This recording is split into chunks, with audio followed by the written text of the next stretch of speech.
मुख्य समाचार।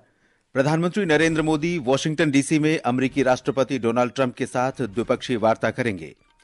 मणिपुर में मुख्यमंत्री एन बीरेन सिंह के इस्तीफे के कुछ दिन बाद राष्ट्रपति शासन लागू।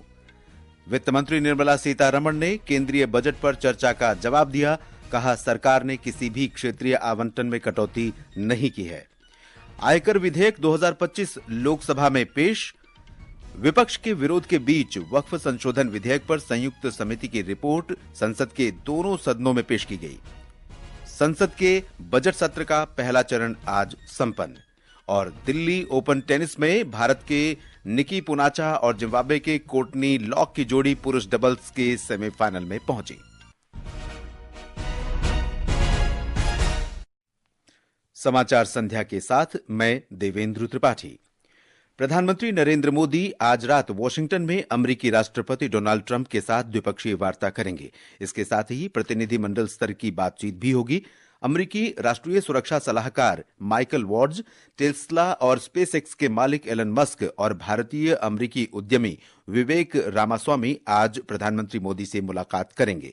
राष्ट्रपति ट्रंप के दूसरे कार्यकाल के शुभारंभ के बाद प्रधानमंत्री मोदी की ये पहली अमेरिका यात्रा है। एक रिपोर्ट। हाल के वर्षों में भारत अमेरिका द्विपक्षीय संबंध देश की सबसे मजबूत अंतर्राष्ट्रीय साझेदारियों में से एक है। प्रधानमंत्री की यात्रा पिछले साल नवंबर में राष्ट्रपति ट्रंप के चुनाव के बाद नए प्रशासन के साथ भारत की निरंतर भागीदारी के अनुरूप है। राष्ट्रपति ट्रंप के पहले कार्यकाल के दौरान प्रधानमंत्री ने वर्ष 2017 और 2019 में अमेरिका का दौरा किया था। वहीं इस बार राष्ट्रपति ट्रंप के चुनाव के बाद प्रधानमंत्री उन्हें फोन करके बधाई देने वाले पहले वैश्विक नेताओं में से एक थे। ये यात्रा भारत अमेरिका वैश्विक व्यापक रणनीतिक साझेदारी को आगे बढ़ाने और सभी क्षेत्रों में पारस्परिक रूप से प्रगति करने का अवसर प्रदान करती है। सुपर्णा सेकिया के साथ अमन यादव, आकाशवाणी समाचार, दिल्ली। इससे पहले प्रधानमंत्री मोदी आज तड़के अमेरिका की 2 दिवसीय यात्रा पर वॉशिंगटन डीसी पहुंचे। आयकर विधेयक 2025 आज लोकसभा में पेश किया गया।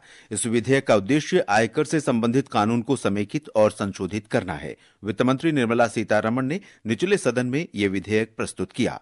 लोकसभा में पेश आयकर विधेयक 2025 आयकर अधिनियम 1961 की भाषा और संरचना को सरल बनाने की दिशा में एक महत्वपूर्ण कदम है। वित्त मंत्री निर्मला सीतारमण ने लोकसभा में बताया कि प्रस्तावित विधेयक का उद्देश्य कानून को और अधिक सुलभ बनाना और अनावश्यक प्रावधानों को हटाना है। इस विधेयक में टैक्स फाइलिंग से जुड़ी जटिलताओं को खास तौर पर कम करने की कोशिश की गई है। विधेयक को तैयार करने के दौरान सरकार ने करदाताओं, व्यवसायियों, उद्योग संघों और पेशेवर निकायों के साथ व्यापक परामर्श किया है। इसके अलावा लगभग 21,000 ऑनलाइन सुझावों पर विचार किया गया और उनकी प्रासंगिकता के अनुसार उन्हें शामिल किया गया।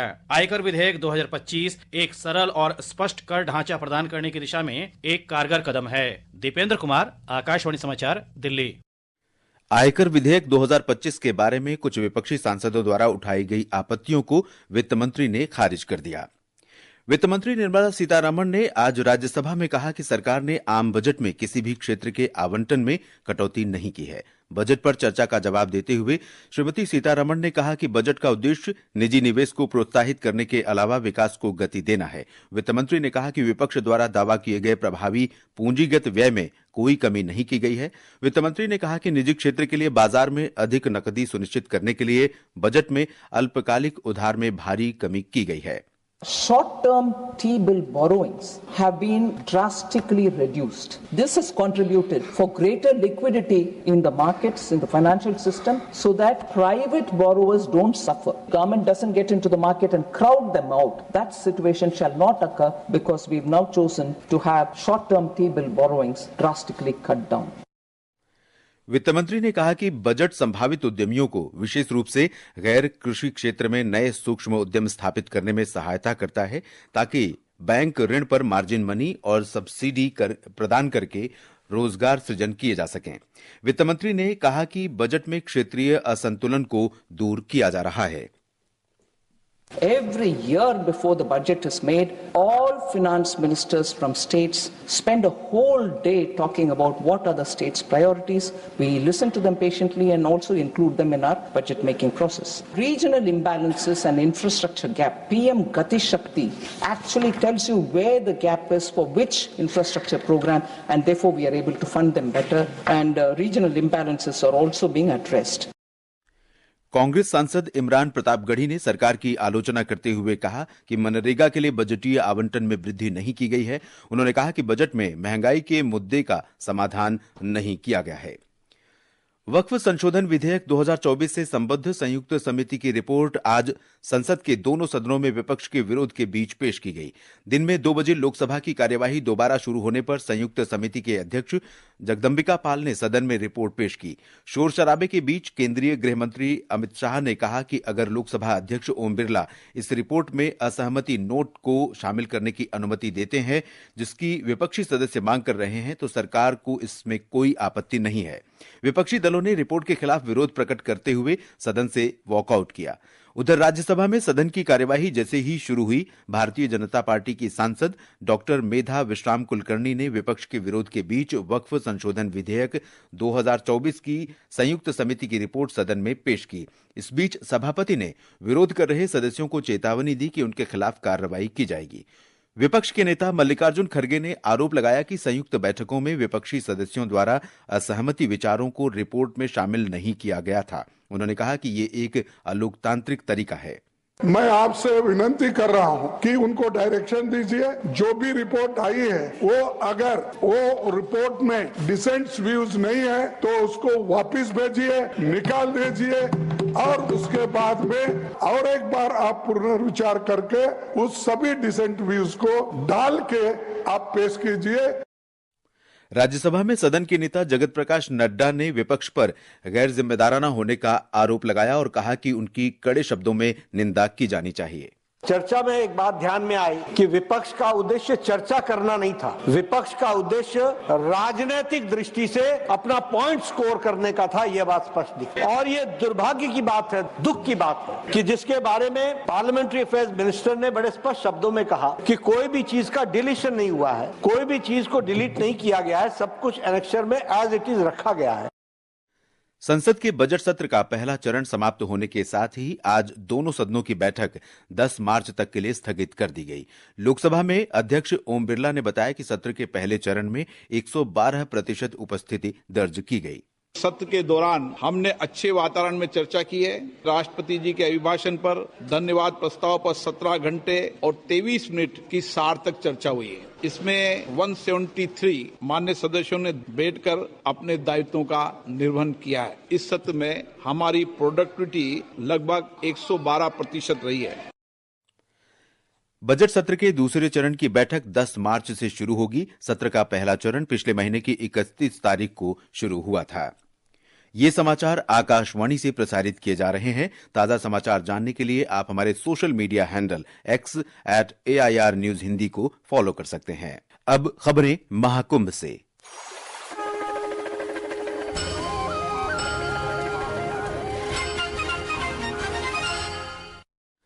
प्रयागराज महाकुंभ में आज शाम 8 बजे तक 80 लाख से अधिक श्रद्धालुओं ने पवित्र डुबकी लगाई। हमारे संवाददाता ने बताया है कि अब तक 49 करोड़ 14 लाख श्रद्धालु संगम में स्नान कर चुके हैं। एक रिपोर्ट। संत और श्रद्धालु लगातार बड़ी संख्या में पवित्र संगम में आस्था की डुबकी लगा रहे हैं। इसी क्रम में छत्तीसगढ़ के मुख्यमंत्री विष्णुदेव साय ने विधानसभा अध्यक्ष रमन सिंह, राज्य के मंत्रिमंडल और कई विधायकों के साथ डुबकी लगाई। वहीं केंद्रीय मंत्री ज्योतिरादित्य सिंधिया ने स्नान के बाद कहा कि ये सभी के लिए एक दिव्य क्षण है और दुनिया भर से लोग पवित्र स्नान करने के लिए यहाँ आ रहे हैं।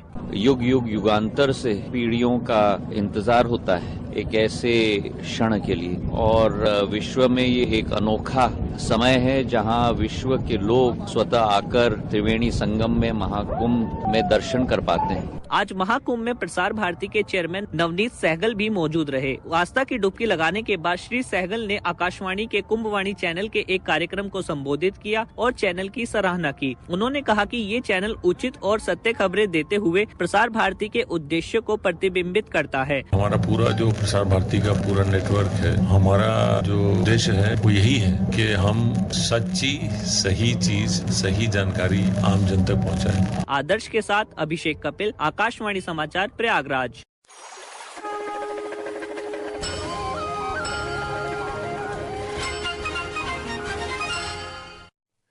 मणिपुर में राष्ट्रपति शासन लागू कर दिया गया है। गृह मंत्रालय ने इस संबंध में आधिकारिक अधिसूचना जारी की है। अधिसूचना में कहा गया है कि राष्ट्रपति द्रौपदी मुर्मू को मणिपुर के राज्यपाल से एक रिपोर्ट मिली थी, जिस पर विचार करने के बाद राज्य में राष्ट्रपति शासन लागू किया गया। इससे कुछ दिन पहले मुख्यमंत्री एन बीरेन सिंह ने इस्तीफा दिया था। संविधान के अनुच्छेद 356 द्वारा प्राप्त अधिकारों का प्रयोग करते हुए राज्य में राष्ट्रपति शासन लगाया गया है। अधिसूचना में कहा गया है कि विधानसभा को भी निलंबित कर दिया गया है। ये समाचार हमारी वेबसाइट www.newsonair.gov.in और हमारे न्यूज ऑन एआईआर ऐप पर भी उपलब्ध हैं। सबके लिए सामाजिक सुरक्षा, अटल पेंशन योजना, मोदी जी का संकल्प। योजना उन नौजवानों के लिए है ताकि आप जब 60 साल के होंगे आपको कभी किसी के सहारे की जरूरत न पड़े, आप अपना बुढ़ापा भी गौरव के साथ बिता सको। अब तक इस योजना से 7 करोड़ से अधिक लाभार्थी जुड़ चुके हैं। अगर आप भी 18 से 40 साल की उम्र के हैं तो मासिक अटल पेंशन सहित योजना के 3 गारंटीड फायदों की जानकारी के लिए अपने बैंक शाखा से संपर्क करें। समाचार संध्या में आपका फिर स्वागत है। विश्व रेडियो दिवस के अवसर पर सूचना और प्रसारण मंत्री अश्विनी वैष्णव ने कहा कि आकाशवाणी 1936 से भारतीय प्रसारण का आधार रहा है। सोशल मीडिया पोस्ट में श्री वैष्णव ने प्रधानमंत्री नरेंद्र मोदी के मन की बात का भी एक वीडियो साझा किया, जो लोगों के साथ रेडियो के गहरे जुड़ाव को दर्शाता है। फलस्तीनी गुट हमास ने घोषणा की है कि वो समझौते के अनुसार युद्ध विराम लागू रखना जारी रखेगा। इसमें बंदियों और हिरासत में रखे गए लोग भी शामिल हैं। राजधानी काहिरा में मिस्र और कतर के मध्यस्थों के बीच बातचीत के बाद ये घोषणा की गई है। भारत के निकी कलियांदा पोनाचा और जिम्बाब्वे के कर्टनी जॉन लॉक की जोड़ी दिल्ली ओपन टेनिस टूर्नामेंट के सेमीफाइनल में पहुंच गई है। आज इस जोड़ी ने जापान के काइतो युसुगी और शिंतारो मोचीजुकी को 6-3, 2-6, 10-5 से हराकर अंतिम 4 में जगह बनाई। और अंत में मुख्य समाचार एक बार फिर। प्रधानमंत्री नरेंद्र मोदी वॉशिंगटन डीसी में अमेरिकी राष्ट्रपति डोनाल्ड ट्रंप के साथ द्विपक्षीय वार्ता करेंगे। मणिपुर में मुख्यमंत्री एन बीरेन सिंह के इस्तीफे के कुछ दिन बाद राज्य में राष्ट्रपति शासन लागू। वित्त मंत्री निर्मला सीतारमण ने केंद्रीय बजट पर चर्चा का जवाब दिया। कहा, सरकार ने किसी भी क्षेत्रीय आवंटन में कटौती नहीं की है। आयकर विधेयक 2025 लोकसभा में पेश। विपक्ष के विरोध के बीच वक्फ संशोधन विधेयक पर संयुक्त समिति की रिपोर्ट संसद के दोनों सदनों में पेश की गई। संसद के बजट सत्र का पहला चरण आज संपन्न। और दिल्ली ओपन टेनिस में भारत के निकी पुनाचा और जिम्बाब्वे के कोर्टनी लॉक की जोड़ी पुरुष डबल्स सेमीफाइनल में पहुंची।